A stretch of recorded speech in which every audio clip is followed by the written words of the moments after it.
Halos 20 na ang sugatan sa paputok, wala pa mang Pasko at bagong taon. Kahit mga bawal na uri, nabebenta lalo online tulad ng mga nasabat sa isang raid sa Bulacan.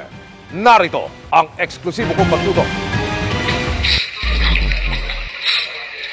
Ito ang bodega sa Santa Maria, Bulacan na ni-raid ng PNP CIDG. Ang laman, iba't ibang klase ng mga paputok na ipinagbabawal ibenta sa merkado. Wala po siyang lisensya or any permit from the government agencies concerned po. So wala po siyang maipakitang dokumento sa atin.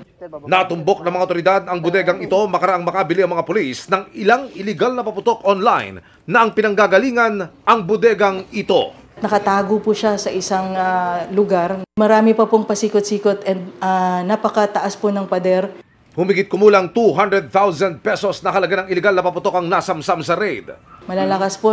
Pag nasabugan po tayo, delikado po. Lalo na kung ito ay papunta sa tao, sa bahay. Bukod sa plapla, may mga kakaibang pangalan ng paputok dito na delikado umano. Ito, Colonel, ano ho ito? Tuna po yan. Tuna? Opo. Tawag po dito ay tuna. Punong-puno rin ho ng pulbura ito? Opo. Malakas po ito, sumasabog talaga, sir. Lalo na raw ito. Ito po ay Goodbye Philippines, sir. Paputok? Sumasabog po ito. Ibig sabihin, puno ng pulbura ho yan? Yes, sir. Punong-puno po ito. Halos yung laki na ho ng pitchil eh. Yes, pitchil sir. ng tubig. Ang laki.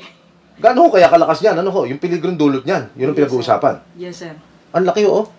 Tumangyang suspect na magbigay ng panig. Paalala ng pulisya, kung pwede, wag na sa online bumili para matiyak din ang quality at hindi na madisgrasya pa. Pwede po yung mga pailaw. Okay. Meron po tayong mga bentahan, no, dyan sa May Bukawe. Marami po dyan na regulated po yan at lisensyado po ang mga nagtitinda po dyan.